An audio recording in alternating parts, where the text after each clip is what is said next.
Biological classification chapter शुरू कर रहे हैं बच्चों, और इस चैप्टर में हम ये देखने वाले हैं कि ऑर्गेनिजम्स को, चाहे प्लांट्स हों, एनिमल्स हों, हायर ऑर्गेनिजम्स हों, लोअर ऑर्गेनिजम्स हों, इन्हें हमने किस तरीके से ग्रुप में कैटेगराइज किया है। राइट। क्लासिफिकेशन इसीलिए ज़रूरी है बच्चों ताकि हम इन ऑर्गेनिजम्स को ठीक से स्टडी कर सकें। तो अगर आपने ऑर्गेनिजम्स को प्रॉपरली क्लासिफाई कर दिया है तो आप इन ऑर्गेनिजम्स को स्टडी कर सकते हैं इन अ बेटर वे। राइट। तो अगर एक जनरल एस्पेक्ट की मैं बात करूं तो क्लासिफिकेशन का मतलब होता है किसी भी ऑर्गेनिज्म के अंदर या दो ऑर्गेनिजम्स के बीच में जो आने वाले डिफरेंसेस हैं और जो आने वाली सिमिलैरिटीज़ हैं। ठीक है। आने वाले डिफरेंसेस और जो सिमिलैरिटीज़ हैं उन्हें मैच करना, उनके बेसिस पे उन्हें अलग अलग ग्रुप्स में कैटेगराइज करके रखना, that is what is referred as classification. Biological classification की जब मैं बात करती हूँ तो मैं कुछ ऐसे फीचर्स रख लेती हूँ बेटा, जैसे for example mode of nutrition है, ये एक स्पेसिफिक फीचर है। लिविंग ऑर्गेनिज्म के ही अंदर ये फीचर आपको विजिबल होगा, है ना। रेस्पिरेशन का मोड हो सकता है, मेथड हो सकता है, आई मीन किस तरीके से ऑर्गेनिज्म रेस्पिरेशन करता है। लेकिन ये जो क्राइटेरिया है ना, ये उतना सिग्निफिकेंट नहीं है क्योंकि मोर और लेस सब ऑर्गेनिजम्स में रेस्पिरेशन के मेथड नियरली एक जैसे होते हैं। येस, ऑफ कोर्स डिफ्यूजन से स्टार्ट होती है प्रोसेस, उसके बाद धीरे धीरे एडवांस होते होते लंग्स तक पहुंचा जाता है, बीच में बुक लंग्स, बुक गिल सब कुछ आ जाता है। बट अदरवाइज ये क्राइटेरिया हो सकता है। रिप्रोडक्शन एक बेस्ट क्राइटेरिया है जिसके बेसिस पे आप ऑर्गेनिजम्स को क्लासिफाई कर सकते हो। ऐसे मतलब हम कई सारे पैरामीटर्स डिसाइड कर सकते हैं कि जिन पैरामीटर्स पे आप ऑर्गेनिजम्स को अलग अलग ग्रुप्स में क्लासिफाई करने वाले हैं। राइट। तो जब आप ये ऑर्गेनिजम्स को क्लासिफाई करते हैं तो इस क्लासिफिकेशन को हम बोलते हैं बायोलॉजिकल क्लासिफिकेशन। राइट। अब ये जो बायोलॉजिकल क्लासिफिकेशन है इसका पर्पस क्या है, मैंने क्यों किया है। बायोलॉजिकल क्लासिफिकेशन हमने इसलिए किया है बच्चों ताकि हमें ऑर्गेनिजम्स को स्टडी करते आए, हम उन्हें पहचान सकें, उसके बाद उन्हें जो प्रॉपर उनका सूटेबल ग्रुप हो सकता है उस ग्रुप में उन्हें रख सकें और उन्हें स्टडी कर सकें।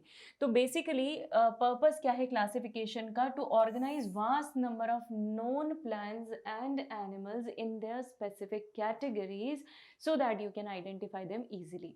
देखिए, जब आप लाइब्रेरी बनाते हैं तो लाइब्रेरी में भी हम कुछ सेगमेंट्स रखते हैं ना, और उन सेगमेंट्स में हम कुछ स्पेसिफिक बुक्स रखते हैं।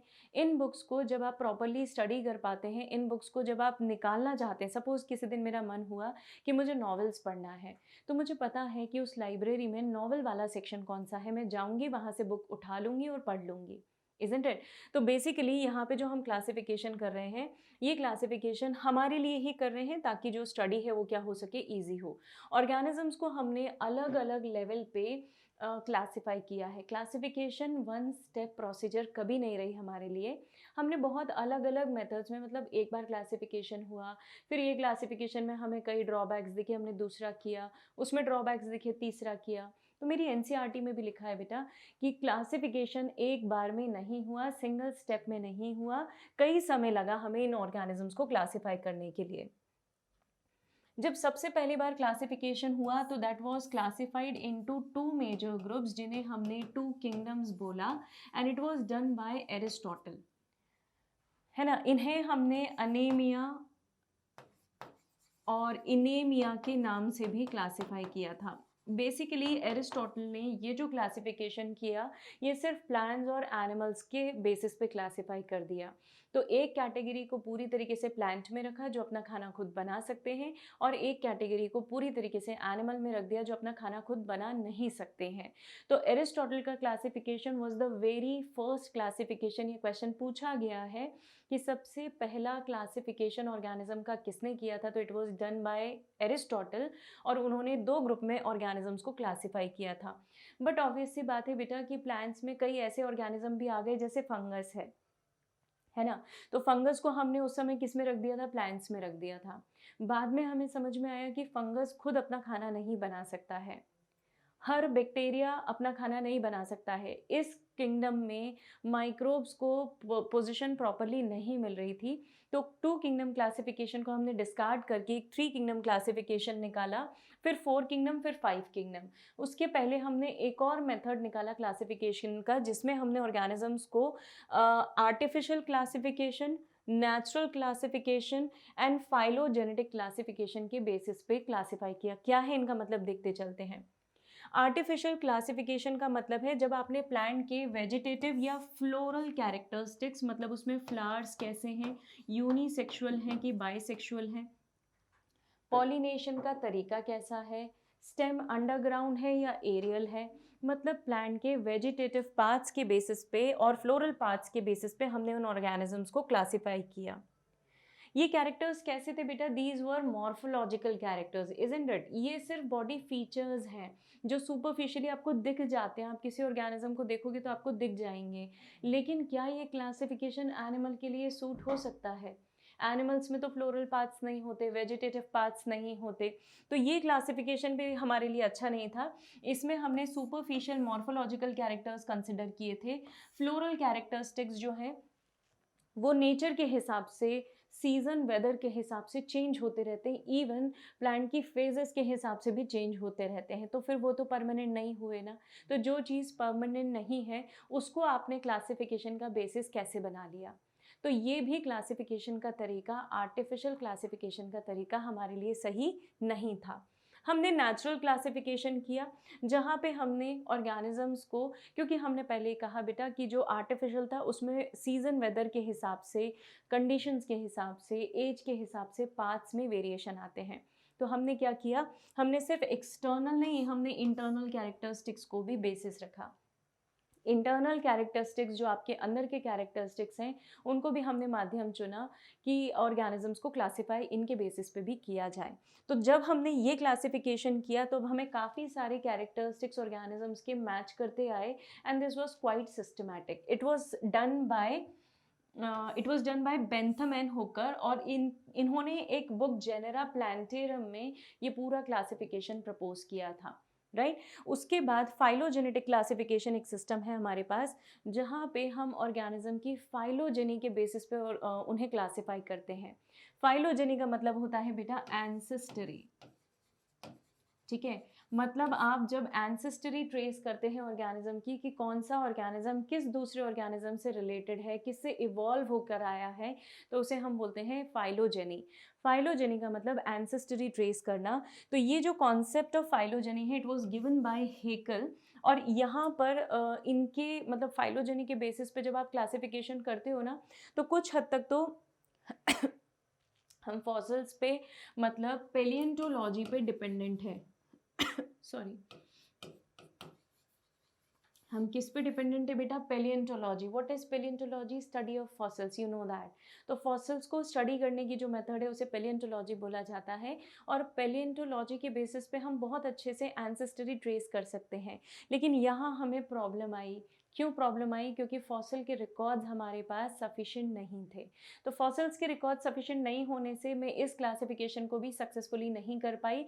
काफ़ी हद तक इन तीनों में से दिस वॉज मोर अप्रोप्रिएट, है ना, not perfect but it was quite appropriate, right. फिर इसके बाद जो क्लासिफिकेशन का सिस्टम आया वो मेरा थोड़ा सा साइंटिफिक क्लासिफिकेशन का सिस्टम था, जिसे मैंने किंगडम सिस्टम कहा है, जहाँ पे मैंने ऑर्गेनिजम्स को कुछ मेजर बड़े बड़े ग्रुप्स में क्लासिफाई किया है। इन ग्रुप्स को हम किंगडम कहते हैं। तो इनिशियल था two kingdom which was done by Aristotle, फिर उसे हटाकर sorry, initial it was not exactly, we do not call it as two kingdom, but it was in two groups, animal and plants. Then came two kingdom classification जहाँ पे animalia और Plantae ये बड़ा group आया हमारे पास, Animalia and Plantae. This was done by Carolus Linnaeus. यहाँ पे कुछ ऑर्गेनिजम्स को मुझे पोजीशन देने में दिक्कत आ रही थी, फॉर एग्जांपल स्पेशली फंगस, है ना।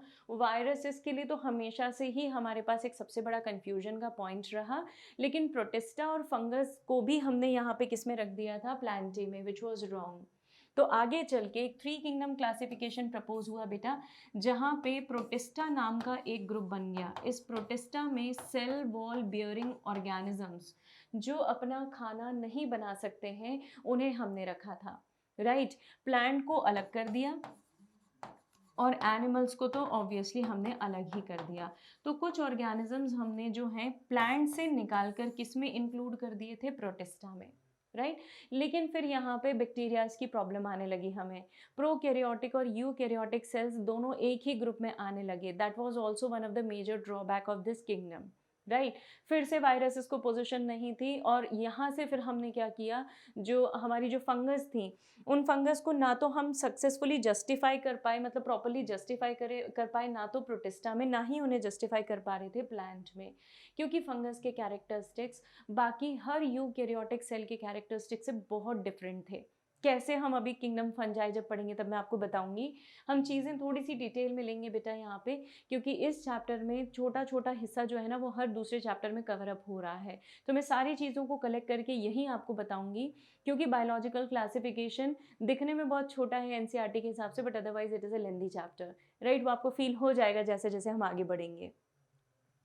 बाद में हमने इस किंगडम को भी मॉडिफाई करके 4 किंगडम क्लासिफिकेशन में कन्वर्ट कर दिया, विच was done bye Copeland, right. Copeland ने यहाँ पे हमें एक और जो है किंगडम दे दिया, दैट वाज मोनेरा, फिर protista, fungi, Plantae and animalia.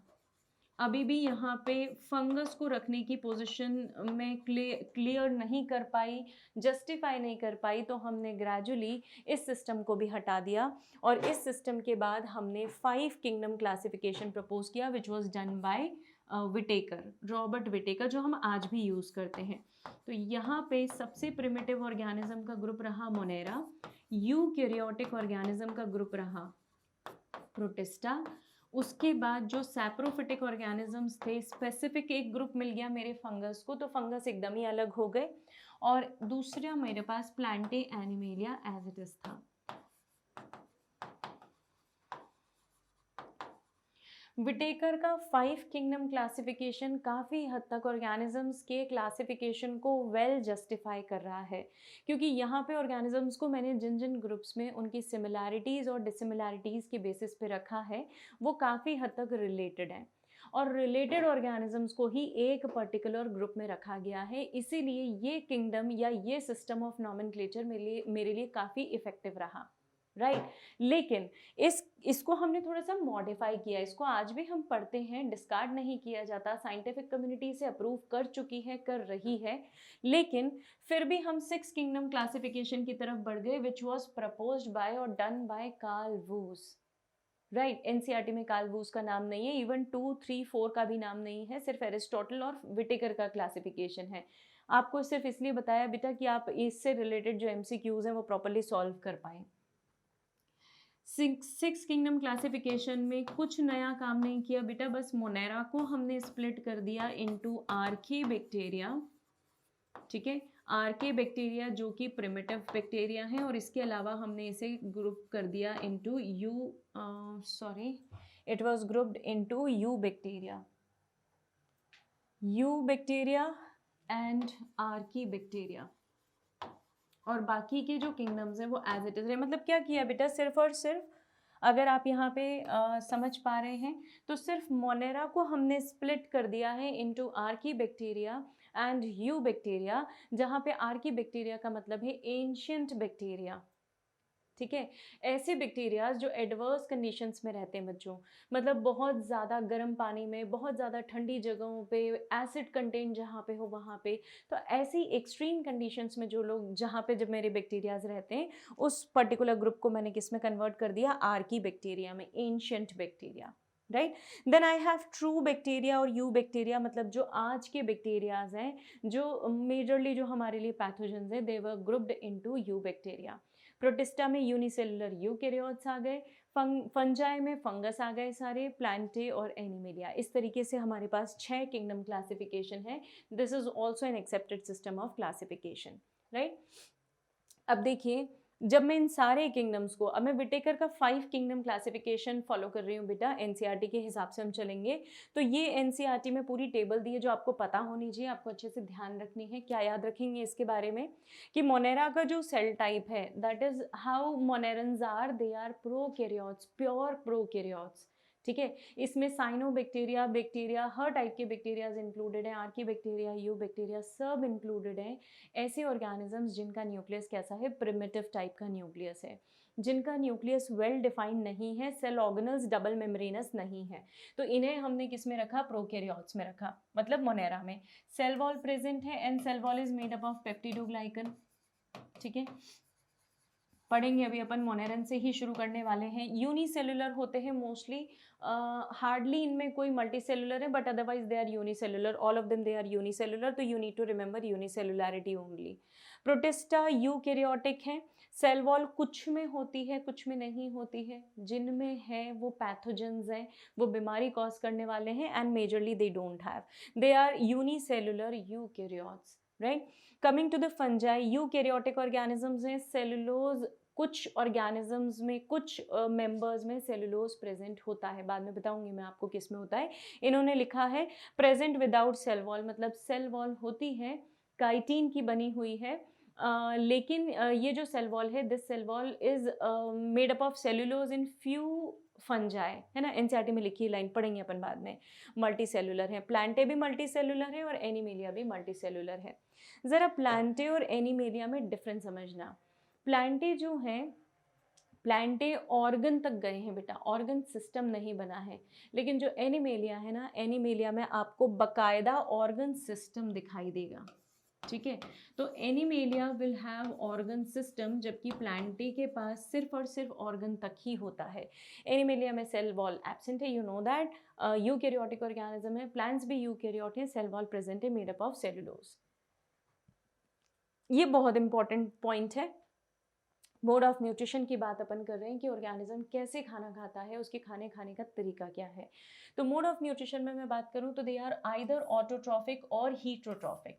Monera जो है ना बेटा, सबसे ज़्यादा डाइवर्स ग्रुप है, इसमें सबसे ज़्यादा डाइवर्सिटी है। पता है क्यों? क्योंकि मोनेरा के अंदर मोड ऑफ न्यूट्रिशन बहुत अलग अलग है। ये ऑटोट्रॉफ भी हैं, ये हीटरोट्रॉफ भी हैं, और हीटरोट्रॉफ में भी पैरासिटिक भी हैं, और हमारे व्हाट शुड आई से, कीमोसिंथेटिक भी हैं। ऑटोट्रॉफ में कीमोसिंथेटिक भी हैं, हीटरोट्रॉफ में सैप्रोफाइट्स भी हैं, पैरासिटिक भी हैं, राइट। तो ये जो ऑटोट्रॉफिक ऑर्गेनिजम्स हैं, ये फोटोसिंथेटिक और कीमोसिंथेटिक दो तरीके से हैं, and then I have parasitic mode of nutrition and saprophytic mode of nutrition majorly. ये जो सिम्बायोटिक एसोसिएशन है ये बहुत कम है। फॉर एग्जाम्पल आप जानते हैं लेग्यूमिनस प्लांट्स के बारे में। लेग्यूमिनस प्लांट्स कैसे होते हैं बेटा? लेग्यूमिनस प्लांट्स मतलब ऐसे प्लांट्स जिनके रूट नोड्यूल्स में ये बैक्टीरियाज एक एसोसिएशन बनाकर, एक सिम्बायोटिक एसोसिएशन बनाकर बैठे हुए हैं। वहाँ पे ये नाइट्रोजन को फिक्स करते हैं और इस तरीके से वो सिम्बायोटिक रिलेशनशिप शो करते हैं। प्रोटिस्टा ऑटोट्रॉफिक हैं, जैसे यूग्लिना। यूग्लिना अपना खाना बना सकता है। मिक्सोट्रॉफिक न्यूट्रिशन शो करता है, यूग्लिनॉइड्स में बताऊंगी मैं। हीटरोट्रॉफिक इनका मेजरली है। फंजाई में मेजरली दे आर सैप्रोफिटिक, क्योंकि सैप्रोफिटिक हैं तो they are decomposers as well, and few are parasitic, right. इनमें जो फंगस पैरासाइट्स हैं वो मेजरली बेटा एनिमल्स के लिए पैरासाइट हैं, सॉरी प्लांट्स के लिए पैरासाइट हैं, क्योंकि प्लांट्स का जो सिस्टम है वो बहुत, या प्लांट्स की जो बॉडी है उसके ऊपर बहुत इजीली वो ग्रो कर सकते हैं। एनिमल्स में ह्यूमंस पे फंगस का इन्फेक्शन बहुत कॉमन है। कारण जो दूसरे एनिमल्स हैं, ममेलिया क्लास अगर आप देखें तो उसमें जो दूसरे एनिमल्स हैं उनकी बॉडी पे फर होता है, और फर होने के कारण ये इजीली उनके ऊपर अटैक नहीं कर पाती, right. They need moist and humid place to grow, तो वो फर के कारण उन्हें प्रोटेक्शन मिल जाती है और फंगस उनके ऊपर इजीली ग्रो नहीं कर पाती। Plantae will be purely autotrophic, इसमें भी कुछ हेट्रोट्रॉफिक हैं।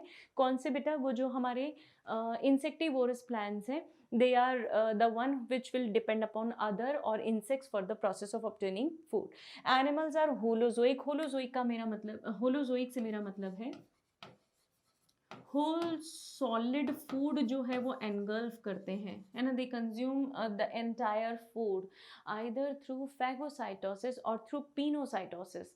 तो सॉलिड फूड या लिक्विड फूड को गल्प करते हैं, फिर बॉडी के अंदर डाइजेस्ट करते हैं, राइट। तो मोड ऑफ न्यूट्रिशन एक बहुत इंपॉर्टेंट क्राइटेरिया है, इसे बहुत अच्छे से समझें और इससे रिलेटेड क्वेश्चंस को बहुत अच्छे से दिमाग में बिठा लें, क्योंकि यहाँ से क्वेश्चंस काफ़ी पूछे जाते हैं।